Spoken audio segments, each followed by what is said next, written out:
কাল আমার বিয়ে মুন। কি বলছিস রোজ?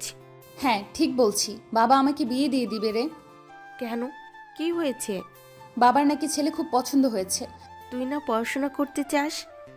সবার কপালে সবকিছু সয় না রে, হয়তো আমারও তাই। গরিবের ঘরে জন্মেছি, কষ্ট তো করতে হবেই। এসএসসি পরীক্ষার পরে মা বাবার কাছে বোঝা হয়ে গেলাম, বিয়ের পিড়িতে বসতে হচ্ছে। মুন আমাকে জড়িয়ে ধরে বলল, এভাবে বলিস না, আমার খুব কষ্ট হয়। আচ্ছা, আমার বাবাকে আঙ্কেলের সাথে কথা বলতে বলি। না রে, বাবা স্পষ্ট বলে দিয়েছেন এই বিয়ে হবেই। ছেলে নাকি খুব ভালো, বড়লোকও বটে। সে নাকি বিলেত ফেরত ইঞ্জিনিয়ার। বাবা তাকে হাতছাড়া করবেন না। কি ইঞ্জিনিয়ার? বয়স কত? আমি মাথা নিচু করে বললাম, 30 বছর হবে। কি বলছিস রোজ? তোর তো সবেমাত্র 17। আমার চোখ থেকে 2 ফোঁটা অশ্রু গড়িয়ে পড়ে। সবই আমার কপাল রে মুন। মন স্তব্ধ হয়ে বসে পড়ে। আমাকে বাড়ি যেতে হবে মুন, আমি থাকতে পারবো না। তুই কিন্তু অবশ্যই আসবি। মুনের চোখ থেকেও জল গড়িয়ে পড়ছে। ও আমাকে জড়িয়ে ধরে কাঁদতে শুরু করে দিল। আমিও কাঁদতে থাকলাম। কিছুক্ষণ পর মুনের থেকে বিদায় নিয়ে বাড়ির পথে রওনা দিলাম। আমার পরিচয়, আমি হচ্ছি মেহেরিমা মেহরোজ। সবাই রোজ বলেই ডাকে আমায়। সবেমাত্র এসএসসি পরীক্ষা দিলাম, এর মধ্যেই বিয়ে ঠিক হয়ে গেল। ঠিক হওয়ারই কথা। আমি গরিব পরিবারের মেয়ে, ভালো একটা জায়গা দেখে আমায় বিয়ে দিতে পারলেই বাবা বাঁচেন। ভালো একটা সম্বন্ধ পেয়েও গেলেন। শুনেছি সে নাকি বিলেত ফেরত ইঞ্জিনিয়ার। শহরে খুব নামি দামি ব্যক্তি সে। এমন পাত্র বাবা কিছুতেই হাতছাড়া করবেন না। তার সম্পর্কে এর থেকে বেশি কিছুই জানি না। এমনকি তার নামটাও আমার অজানা। আমার জানার কোনো আগ্রহও নেই। যেই বিয়েতে আমার মতের কোনো মূল্য নেই, সেখানে জেনেই বা কি হবে। আর যার সাথে কথা বলছিলাম সে হচ্ছে তাসনিমা তাইমুন। আমি মুন বলেই ডাকি। সে ছোটবেলা থেকেই আমাদের বন্ধুত্ব। ছোট থেকেই একসাথে বড় হয়েছি আমরা। এখন এই নতুন বন্ধনে আবদ্ধ হয়ে দূরে চলে যেতে হবে। আগের মতো হয়তো আমায় কাছে পাবে না, তাই সে কাঁদছে। এতক্ষণ আমরা আমাদের স্কুলের সামনের বেলি তলায় বসে বসে কথা বলছিলাম। এখন বাড়ি যেতে হবে, কাল বিয়ে। আজ আমি বাড়ি থেকে বের হয়েছি, এটা শুনলে তো আমার রক্ষে নেই। তাই তাড়াতাড়ি করে বাড়ির পথে রওনা দিই। বিকেলে পথের ধারে হাঁটছি। শরতের ছোঁয়ায় সর্বত্র কাশফুলের রাজ্য। হাতে একটা কাশফুল নিয়ে হাঁটতে হাঁটতে বাড়ি প্রবেশ করলাম। বাড়িতে ঢুকেই দেখলাম মা সদর দরজার দিকে তাকিয়ে আছেন। আমাকে দেখে এগিয়ে আসেন। রোজ, তোর কি বুদ্ধিশুদ্ধি নাই? কালকে বিয়া, আজকেই তুই বাহিরে ঘুরোস? মুনের সাথে দেখা করতে গিয়েছিলাম। মা আর কিছু বললেন না। ভিতরে যা, একটু পরে হলুদ। একটা দীর্ঘশ্বাস ফেলে ভেতরে চলে এলাম। ভেতরে গিয়ে অবাক হলাম, আমি বাদে সবাই রেডি। সবাই এত খুশি এই বিয়েতে। আমি কেন খুশি হতে পারছি না?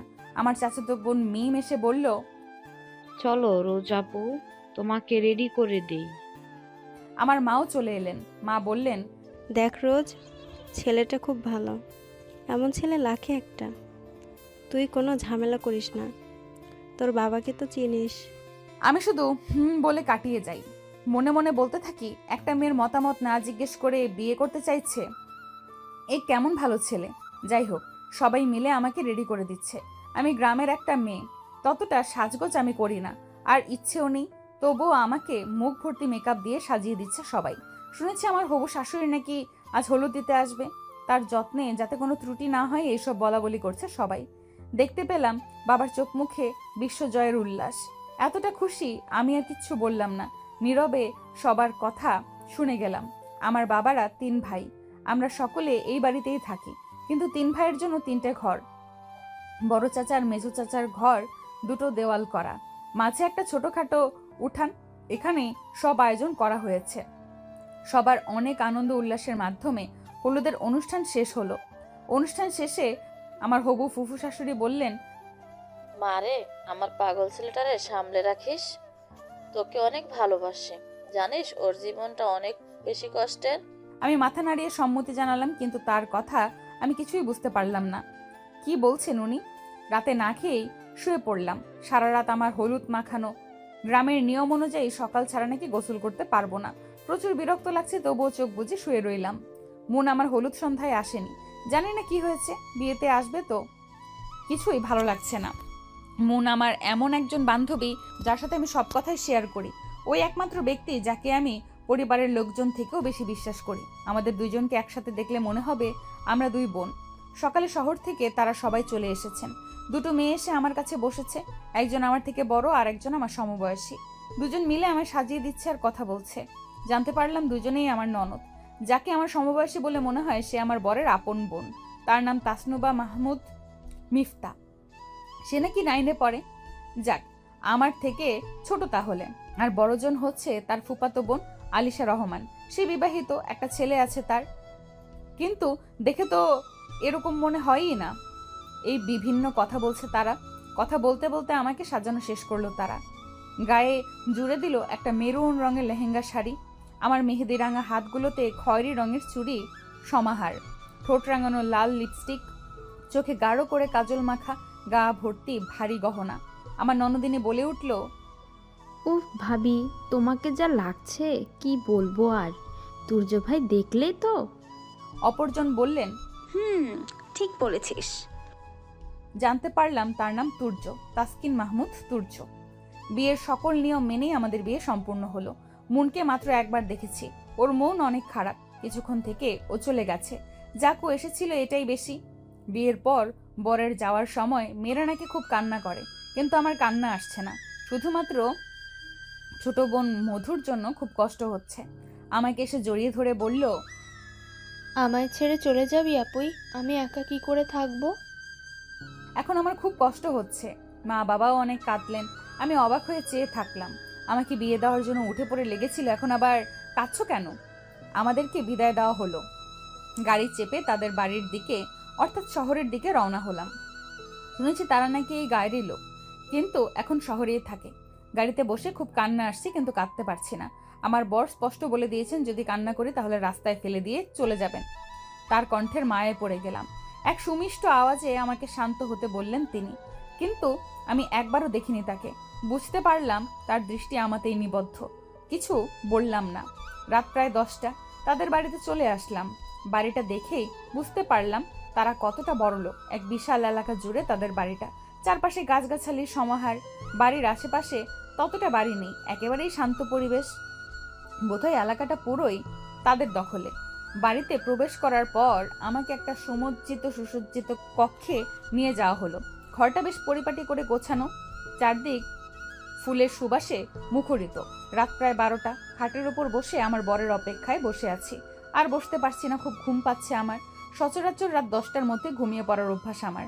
দুদিনের ক্লান্তিতে আমার অবস্থা খারাপ। কাল রাতে ঘুম হয়নি। বসে বসে ঘুমোচ্ছি আমি। হঠাৎ দরজা খোলার আওয়াজ পেলাম। আমি নড়েচড়ে বসলাম। বুঝতে পারলাম সে এসেছে। চুপ করে বসে আছি আমি। সে এসে আমার পাশে বসলো। আমি কিছু বলতে যাব এর আগেই তিনি বললেন, মেহু, খুব ঘুম পাচ্ছে তোমার? আমি চুপ করে থাকলাম। সে আমার থুতনি উঁচু করে তুললেন। এদিকে তাকাও। তার দিকে তাকানোর কোনো ইচ্ছেই আমার ছিল না, তবুও দেখলাম। তার দিকে চেয়েই থাকলাম।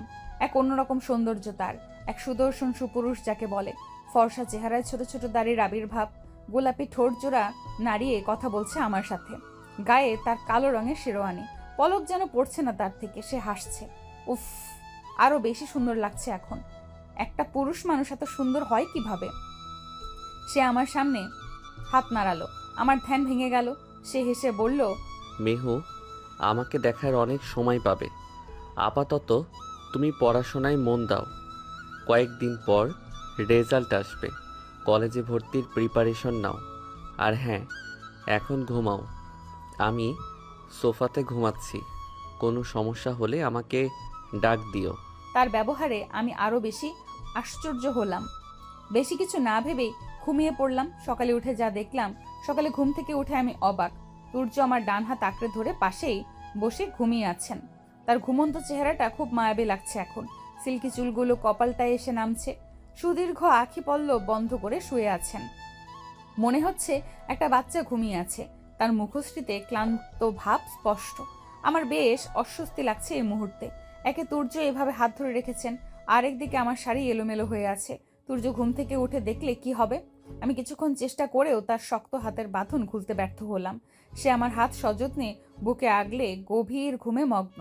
এখন কি করব আমি? তাকে ডাক দিতেও অস্বস্তি লাগছে।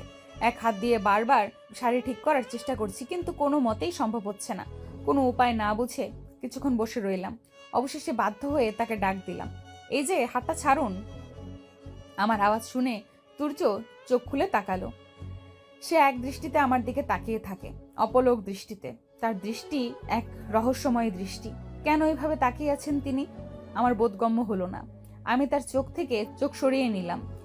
হঠাৎ তুর্য আমার হাত এক ঝটকায় সরিয়ে দিলেন। মুহূর্তেই হন হন করে ওয়াশরুমের দিকে চলে গেলেন। তার চেহারায় রাগ স্পষ্ট।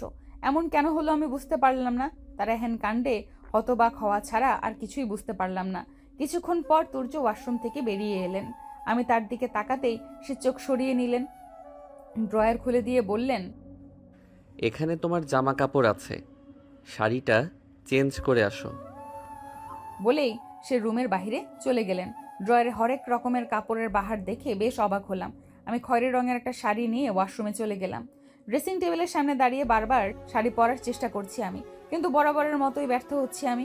গ্রামে বড় হলেও শাড়ি পরার অভ্যাস আমার নেই। আমি কখনো শাড়ি পরিনি। শাড়ির কুচি ঠিক করতে গেলে আঁচল সরে যাচ্ছে, আবার আঁচল ধরলে কুচি নষ্ট হয়ে যাচ্ছে। কি করব, মেজাজ বিগড়ে যাচ্ছে। হঠাৎ শুনতে পেলাম কেউ চিৎকার করে বলছে, মেহু। পেছন ফিরে দেখলাম তুর্য রক্তচক্ষু নিয়ে আমার দিকে তাকিয়ে আছে। এখনই আমাকে খেয়ে ফেলবেন। আমি তাড়াতাড়ি শাড়িটা কোনো রকম গায়ে জড়িয়ে নিলাম। সে আমার কাছে এসে জড়িয়ে ধরে আমার থুতনি চেপে ধরলেন, দাঁতের সাথে দাঁত চিবিয়ে আমাকে বললেন, এভাবে দরজা জানালা খুলে শাড়ি পরছো কেন? কোনো কমন সেন্স নেই তোমার? আমি এসেছি, অন্য কেউ এলে কি করতে? তার কথায় নিজেকে হাজারটা বকা বাধ্য করলাম। একটুও খেয়াল ছিল না যে দরজাটা খোলা ছিল। কি হয়েছে? কথা বলছো না কেন? লোকদের নিজের শরীর দেখানোর চেষ্টা করছো নাকি? তার কথায় আমার চক্ষু বাহিরে বের হওয়ার উপক্রম। কি বলছেন উনি এসব? কাল রাতের ব্যবহারের সাথে তো এর কোনো মিল নেই। কি হয়েছে? আমি তো কিছু বলছি, অ্যান্সার মি ফার্স্ট। আমি ভয় পেয়ে গেলাম। আমতামতা করে বললাম, আসলে খেয়াল ছিল না, দরজাটা যে খোলা, আর শাড়িটাও পরতে পারছিলাম না তাই। কি? না পড়তে পারলে পড়তে নিয়েছো কেন? ড্রয়ারে কি শুধু শাড়িই ছিল নাকি? মানে তার ব্যবহারে এখন খুব কান্না পাচ্ছে আমার। কি জানি কেন এমন হচ্ছে, আমার সাথে এতটা খারাপ কেন কথা বলছেন উনি। নিজের অজান্তেই চোখ দিয়ে দুফোঁটা অশ্রু গড়িয়ে পড়ল।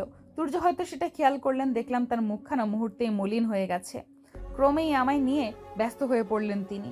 নিজ হাতে খুব যত্নে আমায় শাড়ি পরিয়ে দিচ্ছেন উনি। আমি ভয়ে চুপটি করে দাঁড়িয়ে আছি। কিচ্ছু বলার সাহস হচ্ছিল না আমার। আবার কি নাকি বলে। তুর্য শাড়ির কুচিগুলো ঠিক করে আমার হাতে ধরিয়ে দিলেন। বাকিটা তুমি নিজেই ঠিক করতে পারবে, আমার কাজ আছে, নিচে যাই। আর হ্যাঁ স্টুপিড, এবার দরজা আটকে নাও। আমি মাথা নিচু করে সম্মতি জানালাম। কিছুক্ষণ পর শাড়ি ঠিক করে নিচে চলে এলাম। ছোট থেকে গ্রামের ছোট কুটুরিতে আমার বসবাস, কিন্তু এই বাড়ির কোনো অংশে মহল থেকে কম নয়। বিলাসবহুল এই বাড়িতে কোনো জিনিসের কমতি নেই। কেউ পরম যত্নে নিজ হাতে সাজিয়েছেন এই মহল। অপূর্ব সুন্দর এই বাড়িতে শখানেক লোক বেশ আরামায়েশে থাকতে পারবে। উপর তলায় তুর্যের ঘরটা, এখন এতে আমারও সমান অধিকার। সিঁড়ি বেয়ে নিচে নামতে নামতে দেখলাম মিফতা টেবিলে খাবার সাজিয়ে রাখছে। আমাকে দেখে একটা সৌজন্যমূলক হাসি দিল সে। ঘুম কেমন হয়েছে ভাবিমণি? হ্যাঁ ভালো। এসো নাস্তা করবে। মা বাবা তারা কোথায়? দেখলাম মিফতার মুখখানা কালো হয়ে গেছে। কি হয়েছে মিফতা? ভাবিমণি, আমাদের মা নেই। মা 6 বছর আগে আমাদের ছেড়ে চলে গেছে। তো পরশু হলুদে গেল সে কে? ওটা তো আমাদের ফুপু, আমাদের অনেক আদর করে। তো বাবা? এবার খেয়াল করলাম মিফতার চোখ দিয়ে অশ্রু ঝরছে। কেন এই অশ্রু তা আমি বুঝতে পারলাম না। বাবা আমাদের এখানে খুব কম আসে। মা মারা যাওয়ার পর বাবা আরেকটা বিয়ে করে নিয়েছে। সে এখন সেখানেই থাকে, সে আমেরিকায়। আমরা তার কাছে বোঝা। আমরা 2 ভাই বোন আর রেহানা চাচি আর আবুল চাচা এই বাড়িতে থাকি। আমি বেশ অবাক হলাম। আর অবাক হব নাই বা কেন? এই কেমন কথা, নিজের সন্তানদের বোঝা মনে করেন? কি বলছে ও? রান্নাঘর থেকে মধ্যবয়সী এক মহিলা বেরিয়ে এলেন। বৌমনি উঠে গেছো? তাকে চিনতে পারলাম না। তারপরেও হাসির মাধ্যমে জবাব দিলাম, মিফতা হয়তো বুঝতে পারলো ব্যাপারটা। ভাবিমণি, এ হচ্ছে রেহানা চাচি। মা মারা যাওয়ার পর থেকে রেহানা চাচি আর আবুল চাচাই আমাদের সাথে থাকে। এই আমাদের সংসার, আর এখন থেকে এটা তো তোমারও সংসার। তুমি নিজে হাতে সাজিয়ে নিও। তাদের সবার কথায় কিছুটা রহস্য আন্দাজ করতে পারলাম। এইভাবে কথা বলছে কেন তারা? কিছু একটা বলতে চাচ্ছে না আমাকে? বৌমনি, সূর্য বাবা কোথায়? সে তো ঘরেই নেই, কিছুক্ষণ আগে বেরিয়ে গেল, বলল কাজ আছে নাকি তার।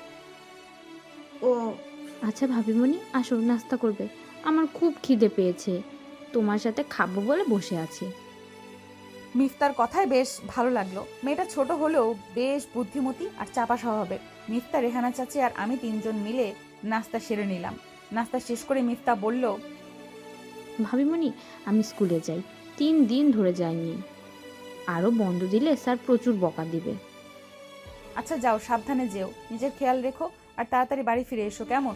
বুঝতে পারলাম আমার কথায় মিফতা খুব খুশি হয়েছে। তার চোখ দুটো দিয়ে আনন্দ অশ্রু প্রভাবিত হচ্ছে। সে দৌড়ে এসে আমাকে জড়িয়ে ধরলো আর বলল, ভাবিমণি, মামনি যাওয়ার পর আমাকে কেউ এভাবে বলেনি। মিফতার কথাতে নিজের মধ্যেও খারাপ লাগা কাজ করছে। কি জানি কেন এমন হচ্ছে। আমি তো মাকে ছাড়া আজ এই প্রথম এই বাড়িতে থাকছি। আমি বুঝতে পারছি মা কি জিনিস। যতই হোক, মা তো সে। অন্যদিকে এই মেয়েটা 6 বছর মাকে ছাড়া থাকছে। জানি না কত কষ্ট এর মাঝে। আমি মিফতার মাথায় হাত বুলিয়ে বললাম, তুমি একা যাবে নাকি? না, আবুল চাচা দিয়ে আসবে। স্কুল এখান থেকে বেশি দূরে না। আমি দুপুরেই ফিরে আসবো, কেমন? তুমি নিজের খেয়াল রেখো, আর কিছু লাগলে ভাইয়া আর রেহানা চাচি তো আছেই, বিকেলে দুজনে মিলে আড্ডা দেব। বুঝতে পারলাম না দুটি নয়ন এই মুহূর্তে আমাকে দেখে আনন্দ তৃপ্ত হাসছে। মিফতাকে বিদায় জানিয়ে রেহানা চাচির সাথে হাতে হাতে 2-1টা কাজ করলাম আর কথা বললাম। তিনি তো আমাকে কোনো কাজই করতে দিতে চাইছিলেন না, তবুও আমি করলাম। গ্রামের মেয়ে আমি, বাড়ির প্রায় সব কাজই আমি পারি। রান্না থেকে শুরু করে কাপড় কাচা, বাসন মাজা, সব কোনো কাজই আমার অজানা ছিল না। তাই আমার কোনো সমস্যা হলো না। ব্যালকনিতে দাঁড়িয়ে খোলা আকাশ পানে চেয়ে আছি আমি। এতক্ষণ খানিকটা ভালো লাগলেও এখন খুব করে কান্না পাচ্ছে আমার। মা বাবার কথা খুব মনে পড়ছে। তাদের থেকে দূরে কখনো থাকিনি আমি। মন খারাপ করে দাঁড়িয়ে আছি আমি। হঠাৎ করে কেউ বলে উঠল, মেহু, বয়স কম হলেও তুমি কিন্তু বড় হয়ে গেছো। পেছন ফিরে দেখলাম সূর্য কথা বলছেন। সূর্যের দিকে অবাক দৃষ্টিতে তাকিয়ে থাকলাম। কি এমন করেছি আমি যাতে তার মনে হচ্ছে আমি বড় হয়ে গেছি? আমার দিকে দৃষ্টি প্রয়োগ করে সে মুচকি হাসছে। আমার মাথায় কিছুই ধরছে না। মেহু, তুমি এখনো ছোট, নিজের মাথায় বেশি প্রেশার নিও না। এবার আরো বেশি অবাক লাগছে। এই কেমন কথা? একবার বলছে আমি বড় হয়ে গেছি, আবার বলছে আমি ছোট। কিছুই বুঝতে পারলাম না। ঠোঁট উল্টে দাঁড়িয়ে থাকলাম। সূর্য আমার ঠোঁট উল্টানো দেখে শব্দ করে হেসে বললেন, আমার কথা তুমি বুঝবে না, এই পিচ্ছি মাথায় প্রেশার দিও না, রুমে যাও। আমি কিছু না বলে রুমে চলে এলাম। রুমে এসে দেখলাম খাটের উপর একটা বক্স। বক্সটা হাতে নিয়ে দেখলাম এর উপরে খুব সুন্দর করে লেখা আছে মেহুপুরি। বেশ অবাক হলাম, এটা কি সূর্য এনেছে? বেশ কৌতূহল নিয়ে বক্সটা খুলে ফেললাম। আমি আশ্চর্য হলাম, এর ভেতরে অনেক ধরনের চকলেট। কিন্তু মুহূর্তেই মনটা খারাপ হয়ে গেল। আমি তো চকলেট খাই না। চকলেট খেলে দাঁত প্রচুর পরিমাণে ব্যথা করে। বক্সটা খাটে রেখে দিলাম। খুশি হওনি? বক্সটা হাতে নিয়ে পেছন ফিরে তাকালাম। তুর্য, আমি চকলেট খাই না, ডাক্তার নিষেধ করেছেন। আমার দাঁতে প্রচুর ব্যথা হয়। এটা তো আমি জানি। আপনি কিভাবে জানলেন? তোমার এত জেনে লাভ নেই। এগুলো এনেছেন কেন? তুমি বলো, এগুলো কেন এনেছি? আপনি আনলেন, আমি কিভাবে জানবো? জানা লাগবে না, এগুলো রেখে দাও। কিছুই বুঝতে পারলাম না। আমি চকলেটগুলো নিয়ে ড্রয়ারে রেখে দিলাম। মেহু, জি বলেন। আর যাই করো, মিফতার সাথে কখনো খারাপ ব্যবহার করো না। ও আমার একমাত্র ছোট বোন। আমার দুনিয়া ওকে ঘিরে। হয়তো ওর জন্যই এখনো আছি। আমি না থাকলেও তুমি মিফতার সাথে থাকবে তো? আমি তার কথায় আশ্চর্য হলাম। আর হব নাই বা কেন? কি বলছেন উনি? উনি কোথায় যাবেন? আপনি আবার কোথায় যাবেন? কি বলছেন এগুলো? কোথাও না, এই বললাম আর কি। ওকে নিজের বোনের মতো দেখো, কেমন?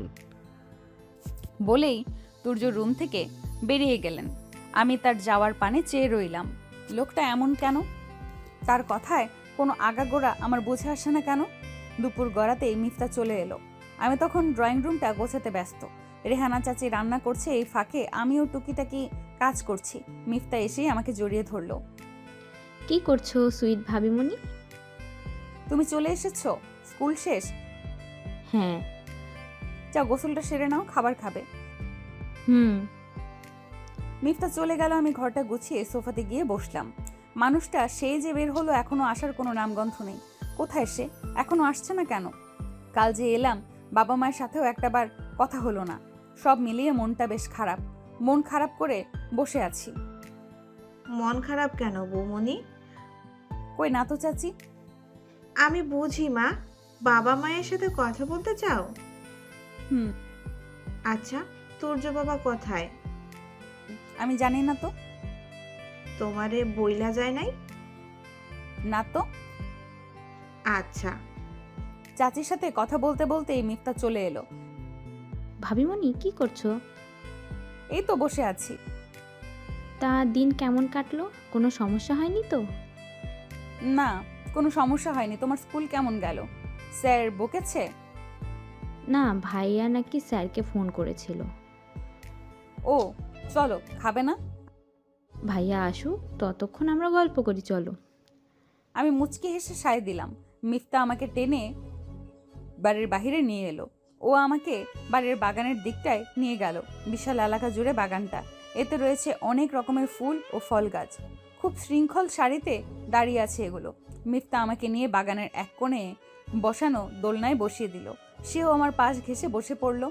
এরপর শুরু করলো স্কুলের আলাপ। শুনতে বেশ ভালো লাগছে। যা আন্দাজ করতে পারলাম, মেয়েটা অনেক মিশুক প্রকৃতির। আমি মিফতার কথাগুলো বেশ মনোযোগ সহকারে শুনছিলাম। এর মাঝেই সুমিষ্ট এক কণ্ঠের জোরালো আওয়াজ শুনতে পেলাম।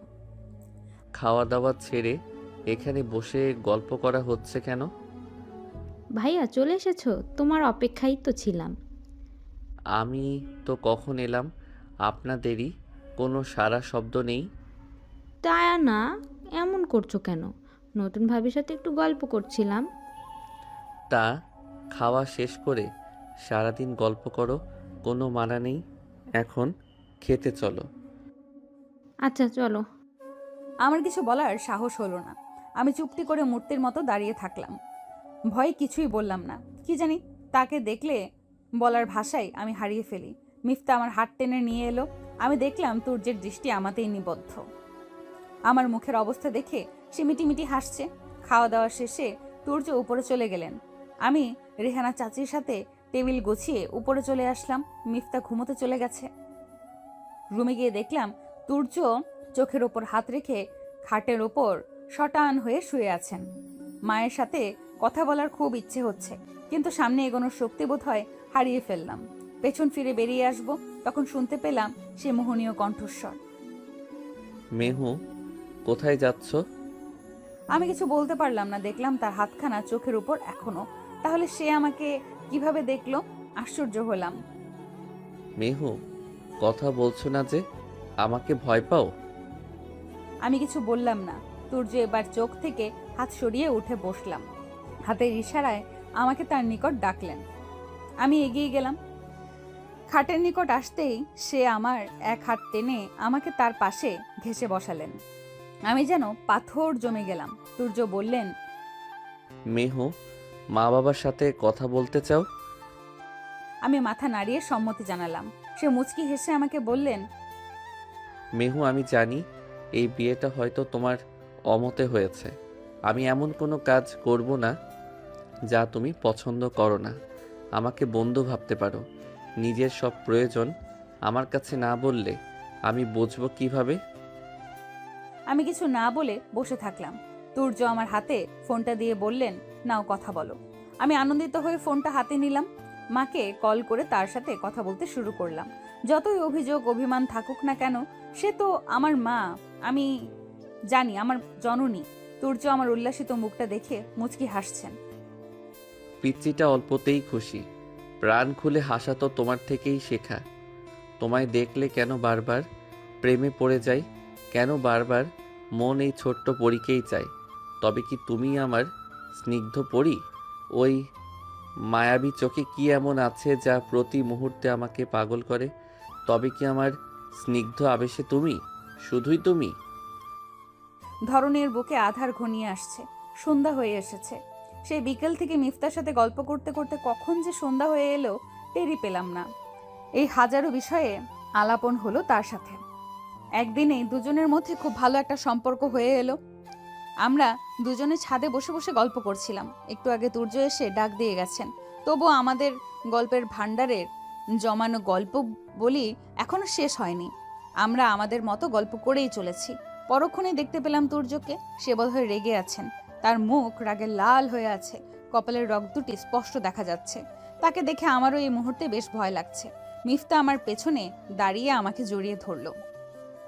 এখন আমি তুর্যের মুখোমুখি, আমার পেছনে মিফতা। ভয় আমি পাথরের মতো জমে যাচ্ছি। কিছু বলার সাহস হচ্ছিল না। তুর্য আমার দিকে রাগে দৃষ্টিতে তাকিয়ে আছেন। তার রাগের কারণ ততটা ভালো করে বুঝতে পারলাম না। সে রাগে কণ্ঠে মিফতাকে ঘরে যেতে বললেন। মিফতা প্রথমে আমায় ছেড়ে যেতে চাইছিল না। পরক্ষণে তুর্যের দৃষ্টিপাত লক্ষ্য করে সে এক দৌড়ে চলে গেল। এখন আমার কি হবে? আমার তো ভয়ে গলা শুকিয়ে কাঠ হয়ে আসছে। তুর্য আমার এক হাত টেনে আমায় নিচে নিয়ে আসলেন। অনেক শক্ত করে চেপে ধরায় অনেক ব্যথা পাচ্ছি আমি। ব্যথায় কাতরানোর অবস্থায় আমার বাকযন্ত্র দ্বারা একই ধ্বনি উচ্চারিত হচ্ছে। তুর্য এর কোনো পরোয়া করলেন না। ছাদ থেকে নিয়ে এসে আমাকে খাটের উপর ধাক্কা মেরে ফেলে দিলেন। অনেকটা জোরে হওয়ায় বেশ ব্যথা পেলাম। আমাকে ফেলে দিয়ে তুর্য ড্রেসিং টেবিলের আয়নায় কয়েকটা ঘুষি দিলেন। তার হাত কেটে রক্ত প্রবাহিত হচ্ছে। তাতে তার কোনো হেলদোল নেই। সে এখনো আমার দিকে রাগে দৃষ্টিতে তাকিয়ে আছে। তার হাত দিয়ে অনেক রক্ত বের হচ্ছে। আমি আর বসে থাকতে পারলাম না, দৌড়ে তার দিকে অগ্রসর হলাম। হঠাৎ এমন করছেন কেন উনি? কি হয়েছে ওনার? পাগল হয়ে গেলেন নাকি উনি? তার কাছে গিয়ে নিজের শাড়ির আঁচলটা দিয়ে তার হাতটা পেঁচিয়ে নিলেই মুহূর্তেই সে আমাকে এক ঝটকায় সরিয়ে দিলেন। আমি পড়ে যেতে নিয়েও কোনো রকম দাঁড়িয়ে রইলাম। সে এবার আমাকে দেওয়ালের দিকে ধাক্কা দিয়ে আমার গাল চেপে ধরলেন। খুব শখ না অন্যদেরকে নিজের দিকে আকর্ষণ করার? আমি আছি কেন? আমাকে ভালো লাগে না? এই তাসকিন মাহমুদ তুর্য কখনো নিজের জিনিসে অন্যের হাত পছন্দ করে না। মনে রাখবে, যেটা আমার সেটা শুধুই আমার। এই বলে সে ঘর থেকে বেরিয়ে গেলেন। আমি ঘটনার কিছুই বুঝতে পারলাম না। সেখানেই বসে কাঁদতে শুরু করলাম। কি হয়েছে, কি করেছি আমি, যার জন্য আমার সাথে এই ব্যবহার? কিছুক্ষণ পর তুর্য আবার ফিরে এলেন। এসেই ড্রয়ার থেকে আমার সব শাড়িগুলো বের করে নিলেন। এরপর এগুলো নিয়ে নিচে চলে গেলেন। কিছুই বুঝতে পারলাম না। এতে এতটা পাত্তা না দিয়ে বসে বসে কাঁদতে থাকলাম। কাঁদতে কাঁদতে যখন যে চোখে ঘুম চলে এসেছে কে জানে, সেখানেই বসে ঘুমিয়ে পড়লাম। ভাবিমণি, ওঠো, খাবে না? চোখ মেলে দেখলাম মিফতা। বেচারা আমার অবস্থা দেখে কেঁদেই ফেলেছে। না বলে দিলাম। মিফতা আমাকে জড়িয়ে ধরে কেঁদে দিল। ভাইয়ার সাথে রাগ করে আমার সাথে কথা বলবে না? আরে না পাগলি। ভাবিমণি, ভাইয়া অনেক বকেছে। না। তোমার গালগুলো লাল কেন? আর জিনিসপত্র ভাঙচুর করেছে কে? আর তুমি এভাবে বসে ঘুমিয়েছিলে কেন? আমি চুপ করে রইলাম। ভাবিমণি, ভাইয়া তোমার শাড়িগুলো পুড়িয়ে দিল কেন? মানে কি বলছো? পুড়িয়ে দিয়েছে? হ্যাঁ, সেই সন্ধ্যায়। আমি কিছু বুঝতে পারলাম না। এমন কেন করছেন উনি? এখন আরো বেশি খারাপ লাগছে। মিফতাকে কোনো রকম বুঝিয়ে পাঠিয়ে দিলাম। পুরনো এক বাড়িতে ভয়ঙ্কর দৃষ্টিতে দুটো ছেলের দিকে তাকিয়ে আছে তুর্য। ছেলেগুলোকে চেয়ারের সাথে বেঁধে রাখা হয়েছে। তুর্যের দৃষ্টিপাত লক্ষ্য করে ছেলে দুটোর গলা শুকিয়ে যাচ্ছে। কি হবে কেউই বুঝতে পারছে না। এটা বুঝতে পারছে তাদের সাথে ভালো কিছু হবে না এখন। অনেকক্ষণ চুপ করে থাকার পর তুর্য গর্জে উঠল। তুর্যের গর্জনে যেন পুরো এলাকা কেঁপে উঠল। তোদের সাহস তো কম না। তোরা তাসকিন মাহমুদ তুর্যের দিকে হাত বাড়িয়েছিস। তোদের দেখে অবাক হচ্ছি। মাফ করে দেন তুর্য ভাই, আর কখনো এমন হবে না। মাফ? তুর্য অট্ট হাসিতে ফেটে পড়ে। তা দেখে ছেলেগুলোর কলিজা শুকিয়ে যায়। ফ্ল্যাশব্যাক। সন্ধ্যায় মেহরোজ আর মিফতা দুজনে মিলে ছাদে গল্প করছিল। এমন সময় বাড়িতে দুটো ছেলে এসেছিল কিছু জিনিসপত্র দেওয়ার জন্য। কথা বলার সময় হাত নাড়তে গিয়ে মেহরোজের পেটের থেকে শাড়ির অংশটুকু সরে যায়। এতে তার পেটের অংশটুকু উন্মুক্ত হয়ে যায়। ছেলেগুলো এটা দেখে হা করে তাকিয়ে থাকে আর একে অপরকে বলতে থাকে, দোস্ত, মালটা জোস। এসবের কোনো কিছুই তুর্যের দৃষ্টিগোচর হয়নি। সেই রাত থেকেই রোজের সাথে তার এই ব্যবহার। তোদেরকে মাফ করব আমি? ভুল হয়ে গেছে তুর্য ভাই, আর কখনো হবে না। এবারের মতো মাফ করে দেন। তুর্য এখন আর মাফ করতে জানে না। মাফ করা তো সে সেদিনই ভুলে গেছে, যেদিন তার সাথে সবচেয়ে বড় অন্যায় হয়েছিল। তুর্যের চোখ থেকে দুফোঁটা অশ্রু গড়িয়ে পড়ল। ছেলেগুলোর আর বুঝতে বাকি রইল না যে তাদের কপালে কি আছে। তুর্য অন্য একটা লোককে ডেকে কিছু বলে সেখান থেকে বেরিয়ে এলো। শুনতে পেল ছেলেগুলোর কাতরানোর কণ্ঠধ্বনি। রাত প্রায় 2:30, গভীর ঘুমে আচ্ছন্ন আমি। হঠাৎ বুঝতে পারলাম আমি শূন্যে ভাসছি, কিন্তু গভীর ঘুমে আচ্ছন্ন হওয়ায় আমার মন চোখ খুলতে সায় দিল না। কিছুক্ষণ পর টের পেলাম কেউ আমার হাতে পরম যত্নে একের পর এক চুমু এঁকে দিচ্ছে। আমি ভয় পেয়ে চোখ মেলে তাকালাম। আবছা আলোয় তুর্যের মুখ খানিকটা বোঝা যাচ্ছে। আমার দিকে নিষ্পলক চেয়ে আছেন তিনি। আমি তৎক্ষণাৎ উঠে বসলাম। সে আমার একদম পাশ ঘেঁষে বসে পড়লেন। হঠাৎ সে বলল, বউ। তার কথায় আমি শিহরিত। সে আমার গাল স্পর্শ করে বলে উঠল, বউ, খুব লেগেছে তাই না? আই এম সরি, তোমার সাথে রাগ দেখানোটা আমার ঠিক হয়নি। আমি আরেক দফা আশ্চর্য হলাম। এই রাগ করলেন, এখন আবার সরি বলছেন? মানুষটার ব্যবহার আমার ঠিক বোধগম্য হলো না। আসলে কি করছেন উনি? বউ, আর কখনো তোমার সাথে এমন করব না, প্রমিস। আর কখনো না। Sorry sorry sorry sorry sorry. আমি তার দিকে তাকিয়ে থাকলাম। সে আবার বলল, বউ। হঠাৎ করে তুর্য আমার কোলে মাথা রেখে শুয়ে পড়লেন। বউ, মাথাটা খুব ব্যথা করছে, একটু হাত বুলিয়ে দেবে? তার আদরে গলায় আওয়াজ শুনে শিহরিত হলাম। সে আমার এক হাত টেনে নিয়ে মাথায় দিতে দিল। আমি পরম যত্নে বিলি কাটতে লাগলাম। সে চোখ জোড়া বন্ধ করে শুয়ে আছে। তার মুখে ক্লান্তি ভাব ফুটে উঠেছে। হঠাৎ মনে পড়ল তার হাতের কথা। অনেকটা কেটে গিয়েছে তো তখন। আমি তার হাতের দিকে নজর দিতে দেখলাম ব্যান্ডেজ করা। আমি তার মাথায় হাত বুলাতে থাকি। হাত বুলিয়ে দিতে দিতে কখন যে ঘুমের সাগরে পাড়ি দিলাম বুঝতেই পারলাম না। সকালে উঠে নিজেকে কারো বাহুডোরে আবদ্ধ অবস্থায় দেখে আমি বিস্মিত হয়ে গেলাম। বেশ শক্ত করে আমায় জড়িয়ে ধরে গভীর ঘুমে মগ্ন হয়ে আছেন তুর্য। তার ফর্সা মুখটা কেমন যেন লাগছে, ক্লান্ত ভাব তাতে স্পষ্ট। তার এলোমেলো চুলগুলো কপালে এসে নেমেছে। অজান্তেই আমার হাত সেদিকে চলে যায়। চুলে হাত বুলিয়ে সেগুলোকে আরো এলোমেলো করে দেই আমি। একদম পুরো বাচ্চাদের মতো লাগছে তাকে। আলতো হেসে তার নাক টেনে দেই আমি। সঙ্গে সঙ্গে সে চোখ খুলে তাকালো আর আমি বিভ্রান্তিতে পড়ে যাই। কি করব বুঝতে পারছি না। সে আমার দিকে বড় বড় চোখ করে তাকিয়ে আছে। আমার খুব অস্বস্তি লাগছে এখন। এখন কি হবে? কি করব আমি? তুর্য আমার দিকে বড় বড় চোখ করে তাকিয়ে আছে। আমার বেশ অস্বস্তি বোধ হচ্ছে। আমি লজ্জায় মাথা নুইয়ে নিলাম। তুর্য আমাকে আরো লজ্জা দেওয়ার জন্য আমায় আরো শক্ত করে জড়িয়ে ধরলেন। আমার মুখ এখন তুর্যের মুখের অনেক কাছে। তার দৃষ্টি আমাতেই নিবদ্ধ। তার ভারী নিঃশ্বাসগুলো আমার গালে আছড়ে পড়ছে। আমি কি করব বুঝতে পারছি না। সে বলল, কি করছিলে মেহু? আমি কি বলবো বুঝতে পারছি না। নিশ্চুপ থাকাকেই ভালো মনে করলাম। তুর্য দ্বিতীয়বার একই প্রশ্ন করলেন, কিন্তু এবার তিনি আমাকে তার আরো কাছে টেনে নিলেন। আমি লজ্জায় চোখ বন্ধ করে নিলাম। এবার তিনি তার গোলাপি ঠোঁটজোড়া প্রসারিত করে বললেন, কি ভাবছো তুমি? আমার কথার উত্তর দিচ্ছ না কেন? আমি কাঁপা কাঁপা কণ্ঠে বললাম, প্লিজ ছাড়ুন। তুর্য আমার অবস্থা দেখে হেসে ফেললেন। তিনি বললেন, এত ভয় কেন পাও পিচ্চি? আমি কিছুই করব না। ছি, কি বাজে চিন্তা তোমার। এই বলে তিনি আমাকে ছেড়ে দিলেন। আমি উঠে গায়ের কাপড় ঠিক করে নিলাম। তিনি আবার বললেন, মেহু, তুমি এখনো ছোট, নিজের পড়াশোনার দিকে ফোকাস করো। আমাকে নিয়ে বেশি ভেবো না। এইভাবেই হঠাৎ করে বিয়েটা হয়ে গেল। তোমার ছোট মাথায় বেশি প্রেশার নিও না। বলেই তিনি ওয়াশরুমের দিকে অগ্রসর হলেন। খানিকক্ষণ বাদে তিনি ওয়াশরুম থেকে বেরিয়ে আসলেন। আমি তাকে দেখে চোখ বড় বড় করে অন্যদিকে ফিরে তাকালাম। আপনি খালি গায়ে কেন? এমন ভাব করছো মনে হয় অনেক বড় অন্যায় করে ফেলেছি আমি। তুমি তো আমার বউই, তুমি তো সবই দেখতে পারো, এত লজ্জা পাওয়ার কি আছে? তার কথায় আমার কান দিয়ে গরম ধোঁয়া বের হওয়ার উপক্রম। নিজেকে সামলে বললাম, তুর্য শার্ট পরুন প্লিজ।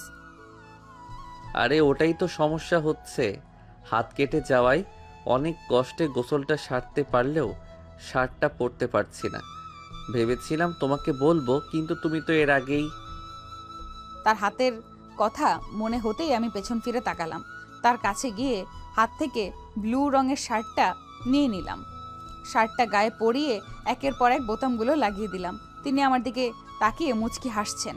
খানিকটা লজ্জা পেয়েও আমার মধ্যে সংকোচ কাজ করছে না। তাকে শার্ট পরিয়ে দিয়ে ব্যান্ডেজটা চেঞ্জ করে দিলাম। এবার নিচে গিয়ে তার জন্য নাস্তা নিয়ে আসলাম। তুর্য আমার কাজগুলো পর্যবেক্ষণ করে অবাক দৃষ্টিতে তাকিয়ে আছেন। তাকে খাইয়ে দিলে চলে আসছিলাম, তখন তুর্য আমাকে ডাক দিলেন, মেহু। আমি পেছন ফিরে তাকালাম। মাঝে মাঝে তুমি বড় হয়ে যাও, তাই না? কিছুই বুঝতে পারলাম না। তুমি কবে বড় হবে মেহু? এবার তো অবাকের চরম শীর্ষে পৌঁছে গেলাম। উনি কি বলতে চাচ্ছেন? তুর্য আমায় দেখে হাসছেন, কিন্তু আমি তো রহস্যের সাগরে ডুব দিলাম। মানুষটাকে বোঝা আমার জন্য বেশ কঠিন হচ্ছে। বিকেল গড়িয়েছে, একটু আগে তুর্যের ফুফু মানে আমার ফুফু শাশুড়ির আগমন ঘটেছে। আঙ্কেল খানিকটা অসুস্থ থাকায় বিয়ের পরপরই নাকি উনি বাড়ি ছেড়ে চলে গিয়েছিলেন। আজ আমাদের জন্য আবার দেখা করতে এসেছেন। ড্রয়িং রুমে বসে আছি আমি, মিফতা ফুফু আর রেহানা চাচি। তুর্য বিকেলে বেরিয়েছিলেন, বলেছিলেন কি যেন একটা আছে ওনার। হাতে ব্যথা থাকার কারণে তার কর্মক্ষেত্রে যাওয়া এখন বন্ধ। রেহানা চাচি আর ফুপু বলছেন মিফতার আমি টিভি দেখছি, কিন্তু আমার চোখ দুটো টিভির পর্দায় হলেও মনে মনে সকালের ঘটনাকে কেন্দ্র করে খানিকটা অস্বস্তি হচ্ছে। কি করছিলাম আমি তখন? তুর্য কি ভেবেছিলেন আমাকে? আমার ভাবনায় ছেদ ফুটিয়ে তুর্য বাড়িতে প্রবেশ করলেন। তাকে হঠাৎ বিচলিত মনে হচ্ছে। বাড়িতে প্রবেশ করে আমার দিকে এক নজর তাকালেন তিনি। আমি লজ্জায় তার থেকে চোখ সরিয়ে নিলাম। সে হঠাৎ হেসে উপরে চলে গেলেন। আমার ফুফু শাশুড়ি আমাকে বললেন, বৌমা, কেমন চলছে তোমার সংসার? জি আলহামদুলিল্লাহ ভালো। তুর্যের বাবা কি বকে তোমাকে? আমি মুচকি হাসলাম।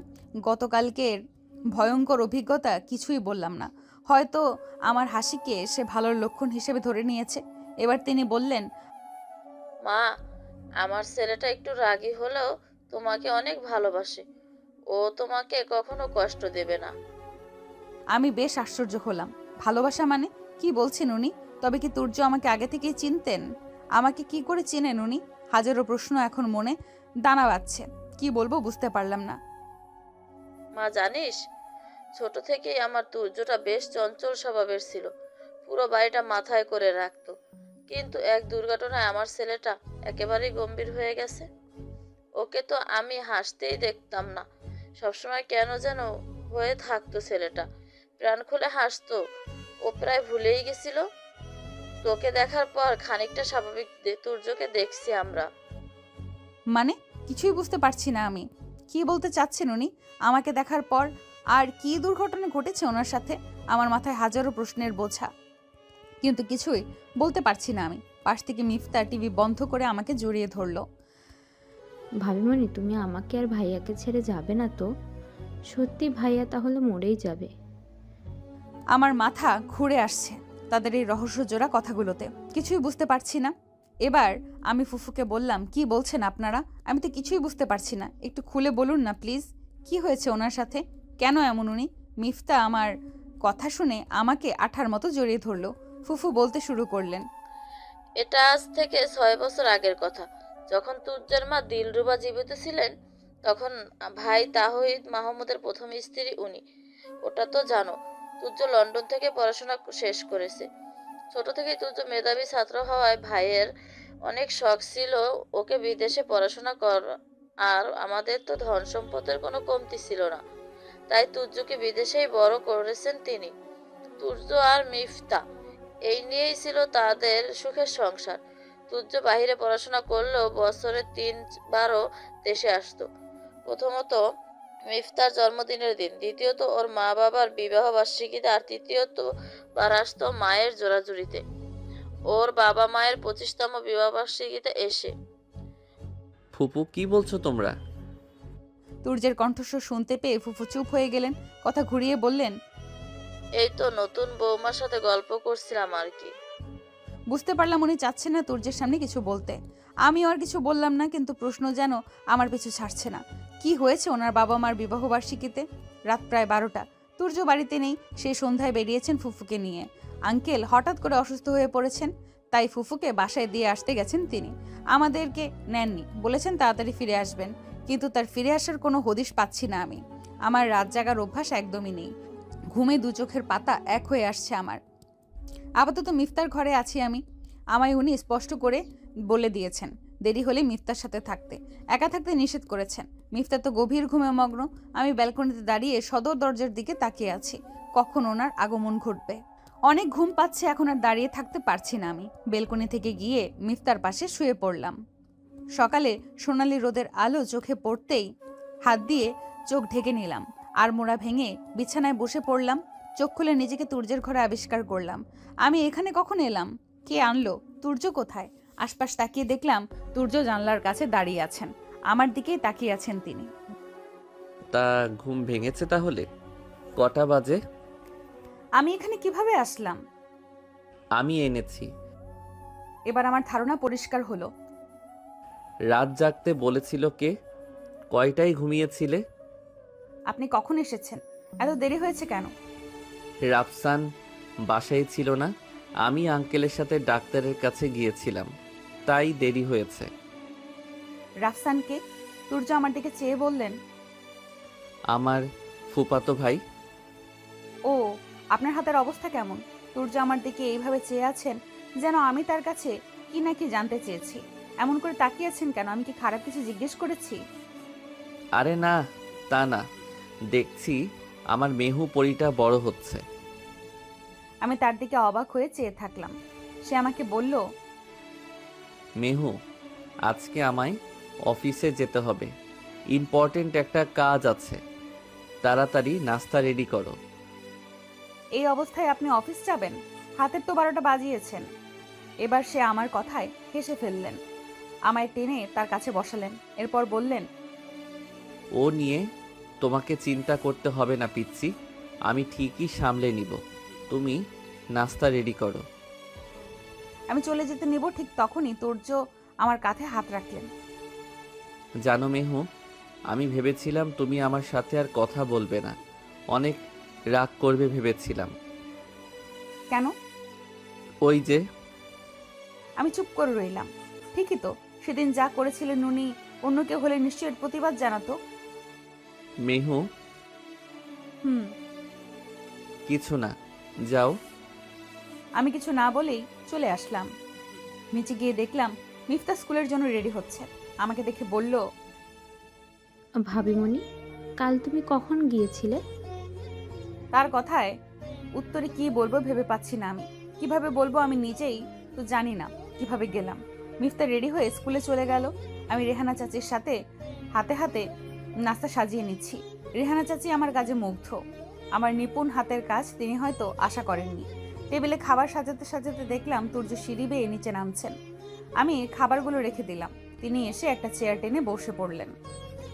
আজ একটা মেরুন রঙের শার্ট আর কালো প্যান্ট পরেছেন উনি, আর ফর্সা শরীরের রংটা বেশ ফুটে উঠেছে। শার্টের হাতাগুলো ফোল্ড করে তিনি খাওয়া শুরু করলেন। একটা রুটির টুকরো করে মুখের সামনে নিয়েও রেখে দিলেন। আমার দিকে তাকিয়ে আমাকে টেনে পাশের চেয়ারে বসিয়ে দিলেন। খাওয়া শুরু করো ফার্স্ট। আরে আরে, আমি পরে খাবো, আপনি খেয়ে নিন। আর একটাও শব্দ না, চুপচাপ খেয়ে নাও মেহু।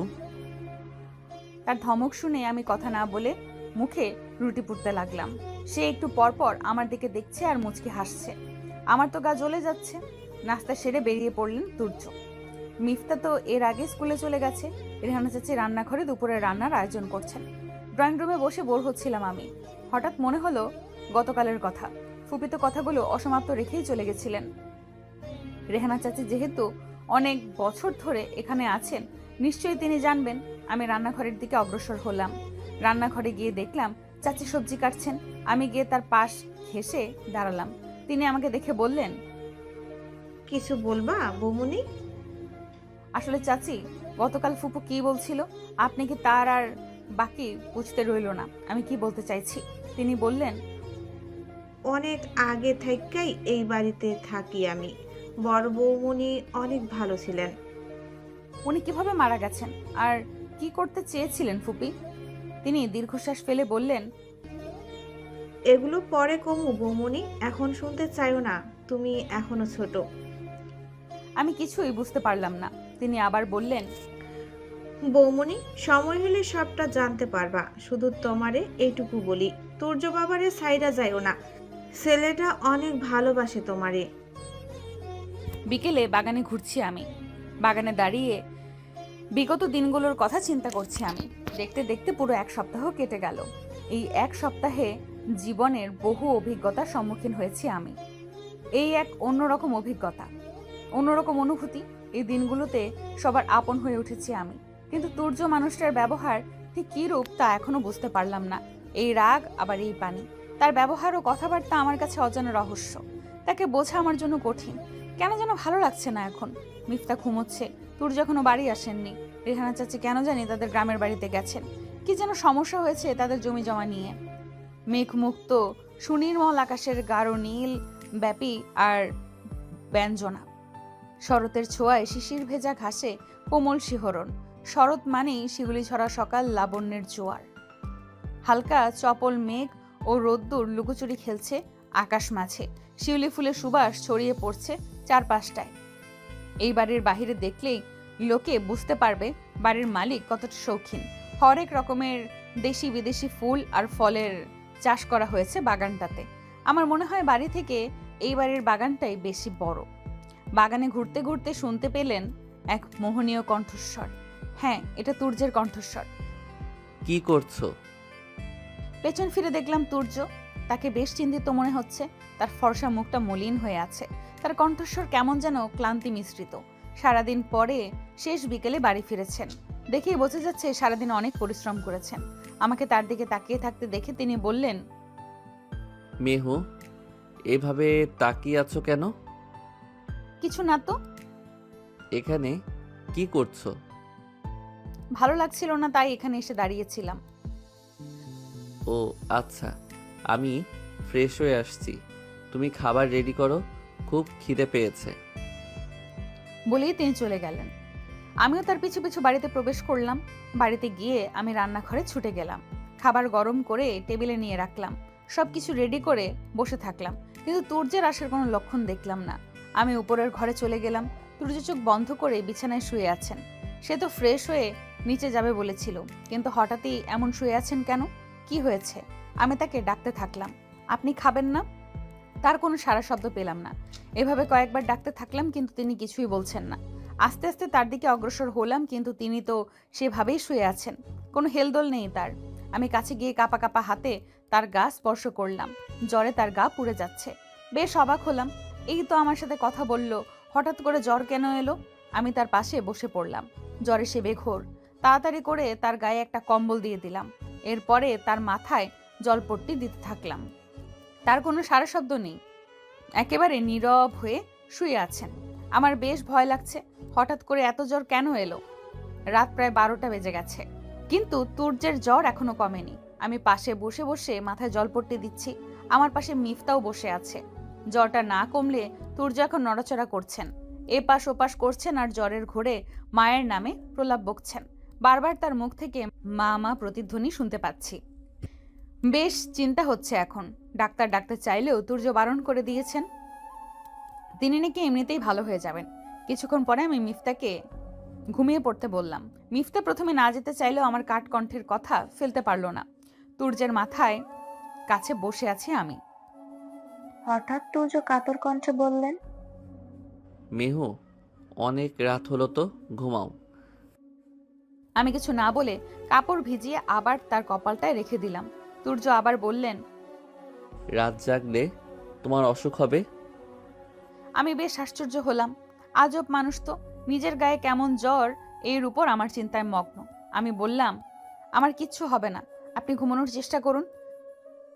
তুর্য বললেন, এই পিচ্চি আমার সেবা করতে গিয়ে তোমার কিছু হোক তা আমি চাই না। চুপচাপ ঘুমিয়ে পড়ো। আমি তার কথার কোনো পরোয়া করলাম না, ঠায় বসে থাকলাম। এবার তিনি বললেন, মেহু, তুমি ঘুমিয়ে পড়ো, আমার কিছু হবে না। এই যন্ত্রণা আমি সহ্য করতে অভ্যস্ত। মানে কি বলতে চেয়েছেন উনি? বুঝতে পারলাম না। আমি হালকা ধমকের সুরে তাকে বললাম, আপনি আর একটাও কথা বলবেন না, চুপচাপ ঘুমিয়ে পড়ুন। সে আমার কথায় হাসলো, চোখ বন্ধ করে দিয়ে বলল, মেহু, এই জ্বরে আমার কিছু হবে না। আর তো মাত্র কয়টা দিন, এরপর সবচেয়ে কঠিন যন্ত্রণার সম্মুখীন হতে হবে আমায়। তখন কি করব? তুমি কি সাথে থাকবে আমার? তার চোখ দুটো দিয়ে অশ্রু গড়িয়ে পড়ছে। আমি কিছুই বুঝতে পারলাম না। তাকে উল্টো প্রশ্ন করলাম, কি বলছেন আপনি? মানে কি? এভাবে কথা বলছেন কেন? সে আমার কথায় মুচকি হেসে বলল, কিছু না পিচ্ছি। আমার মস্তিষ্ক তার কথার কোনো উত্তর আবিষ্কার করতে পারবো না। তিনি ঠিক কি বোঝাতে চাইছেন আমাকে, কি যন্ত্রণার কথা বলছেন? মেহু, সে আবারও ডাকছে আমাকে। আমি সায় দিলাম। মাথাটায় প্রচুর যন্ত্রণা হচ্ছে, একটু হাত বুলিয়ে দিবে? তার আদরে কণ্ঠ শুনে আমার হাত তার মাথায় চলে গেল। আমি নিঃশব্দে তার মাথায় সিল্কি চুলগুলোতে হাত বুলিয়ে দিতে লাগলাম। হাত বুলাতে বুলাতে এক পর্যায়ে বুঝতে পারলাম সে ঘুমিয়েছে। রাত প্রায় 3টা বেজে গেছে। আমারও প্রচুর ঘুম পাচ্ছে। আমি ঘরের এক প্রান্তে বসানো সোফার উপর গিয়ে শুয়ে পড়লাম। সকালে ঘুম থেকে উঠে দেখলাম তুর্য নেই। আমি বিছানার উপর শুয়ে আছি। নিশ্চয়ই এটা তুর্যের কাজ। গায়ের কাপড় এলোমেলো হয়ে আছে। ইস, বেশ লজ্জা করছে। তুর্য আমাকে এভাবে দেখেছেন, এখন তার সামনে যাব কিভাবে? ঘুম থেকে উঠে ওয়াশরুমে চলে গেলাম। ফ্রেশ হয়ে বের হয়ে দেখলাম খাটের উপর একটা ছোট্ট ছেলে বসে আছে। ছেলেটা আমাকে দেখে হাসছে। সে খাট থেকে নেমে আমাকে এসে জড়িয়ে ধরলো আর বলল, মামতি। আমি তো অবাক, এটা কে, এখানে কেন? ছেলেটা আমাকে বলল, কোলে নাও আমাতে। ছোট বাচ্চাদের আমার খুব ভালো লাগে। তার উপর এত সুন্দর করে আমার সাথে কথা বলছে। আমি ওকে কোলে তুলে নিলাম। ভারী মিষ্টি ছেলে, খুব সুন্দর করে কথা বলছে। আমি ওকে কোলে করে খাটে বসে পড়লাম। হঠাৎ রুমের দরজা ঠেলে তুর্য প্রবেশ করলেন, সাথে একটা মেয়ে। একে দেখেছি দেখেছি মনে হচ্ছে।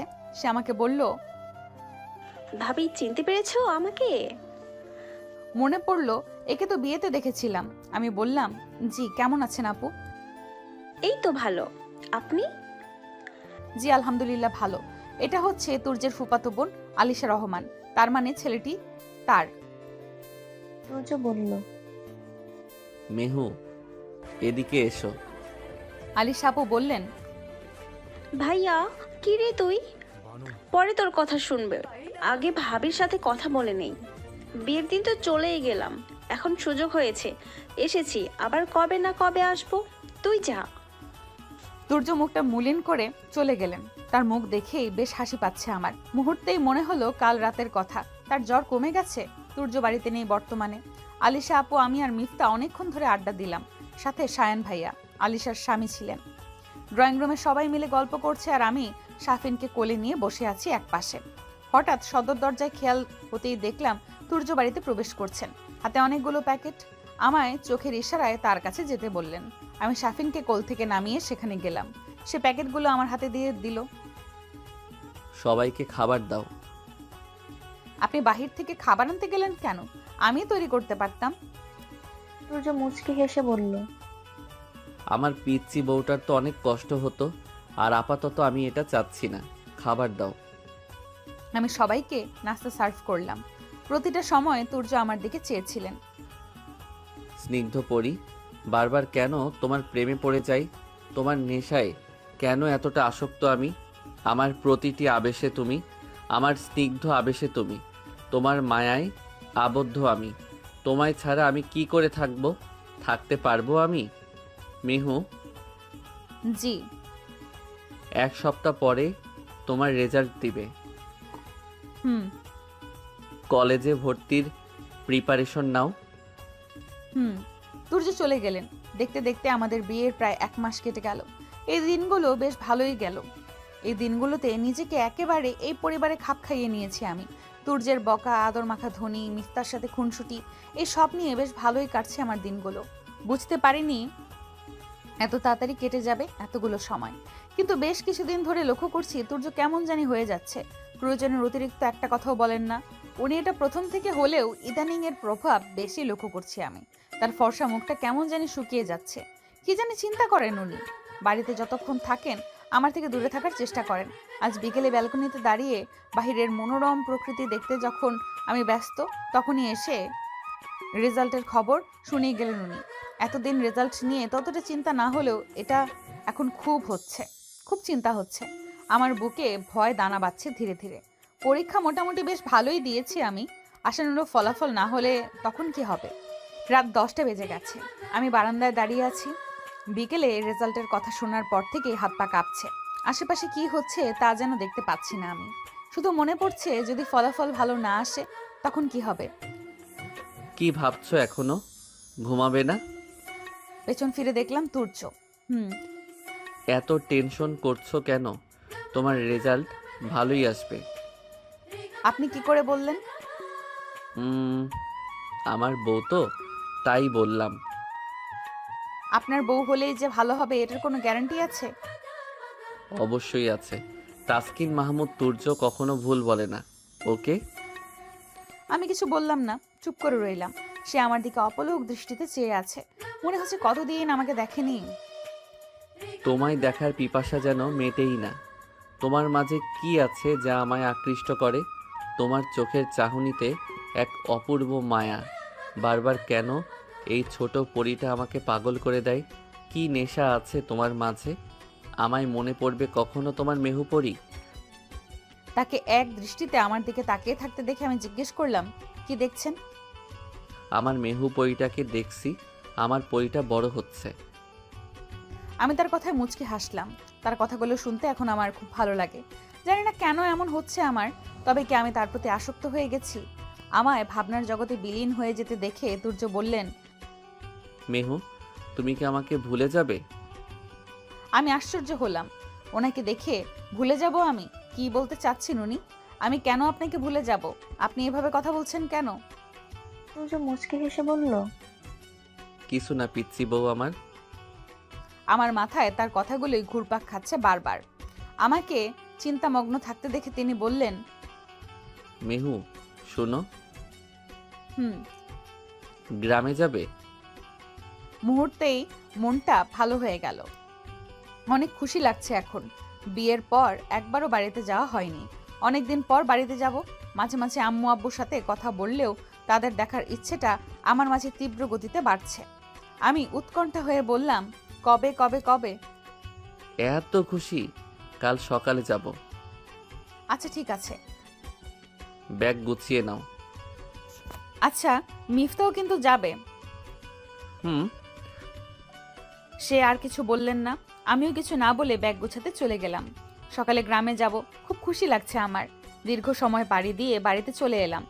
বাড়ি কাছে আসতেই দেখতে পেলাম মধু বাড়ির সামনে দাঁড়িয়ে আছে। দৌড়ে গিয়ে মধুকে জড়িয়ে ধরলাম। ও আমাকে দেখেই কেঁদে দিল। আমিও কাঁদতে লাগলাম। কতদিন পরে ছোট বোনটাকে দেখছি। একে একে মা আর আমার চাচিরা ছুটে এলেন। মাকে জড়িয়ে ধরে আরেক দফা কান্নার পর্ব শেষ হলো। এবার সবার চোখ গেল জামাইয়ের উপর। দেখতে পেলেন তুর্য মুখটা বাঁকা করে আমার দিকে তাকিয়ে আছেন। সবাই জামাইয়ের সাথে কথা বলে তাকে ভেতরে আসতে বলল। তুর্য আমাকে বলল, তোমাদের মেয়েদের চোখ কি দিয়ে তৈরি বলো তো? পানির ট্যাঙ্ক মনে হয়। আমি হালকা রাগে দৃষ্টিতে তাকিয়ে বললাম, কেন এভাবে বলছেন কেন? সে আমার দিকে তাকিয়ে বললেন, ছিচকাদুনে একটা। বলেই তিনি ভেতরে চলে গেলেন। আমি অবাক হয়ে তাকিয়ে রইলাম। মিফতা বলল, ভাইমুনি কেঁদো না। আমি মিফতাকে নিয়ে ভেতরে গেলাম। মহাশয় তো আমাদের রেখেই ভেতরে চলে গেলেন। মনে হয় উনি এই বাড়িতে কত এসেছেন, সব চেনেন। ভেতরে গিয়ে দেখলাম সবাই জামাই নিয়ে মহাব্যস্ত। বাড়িতে ছোটখাটো একটা আয়োজন লেগে গেছে। তুর্য একটা চেয়ারে বসে আছেন আর আমার দিকে তাকিয়ে ইশারায় তার কাছে যেতে বললেন। আমি তার কাছে না গিয়ে ভেতরে চলে গেলাম। এতে হয়তো উনি রাগ করেছেন, কিন্তু আমার বেশ ভালো লাগছে। মায়ের সাথে টুকিটাকি কাজ, ছোট বোনের সাথে ঘুরোঘুরি আর হাসি ঠাট্টায় কেটে গেল দিনটা। রাতে তুর্য আমার জন্য বাড়ির সবচেয়ে সুসজ্জিত ঘরটায় থাকার বন্দোবস্ত করা হলো, কিন্তু আমি মিফতা আর মধুর সাথে গিয়ে শুয়ে পড়লাম। আজ তুর্যের কাছে যাওয়ার সাহস আমার নেই। সারাদিন তার কোনো খোঁজ খবরই আমি রাখিনি। রাগে তার মুখটা যে টমেটোর মতো ফুলে আছে এটা আমার চোখের আড়াল হয়নি। বেশ কয়েকবার আমাকে তার কাছে যেতে বলেছিলেন, কিন্তু আমার মুখ ভেঙচে অন্যদিকে চলে গেছি। এখন তো উনি বেজায় রেগে আছেন। এখন গেলে হয়তো আমাকে চিবিয়ে খাবেন। গভীর ঘুমে আচ্ছন্নরত অবস্থায় বুঝতে পারলাম আমি শূন্যে ভাসছি। গভীর ঘুমে মগ্ন থাকায় চোখ খুলতে ইচ্ছে হচ্ছে না, কিন্তু হঠাৎই চোখ খুলে দেখলাম আমি তুর্যর কোলে। কিন্তু কিছু বলতে যাব এর আগেই উনি বললেন, চিৎকার করলে কিন্তু এখনই কোল থেকে ফেলে দিব। আমি কিন্তু এ কাজ করতে দ্বিতীয়বার ভাববো না।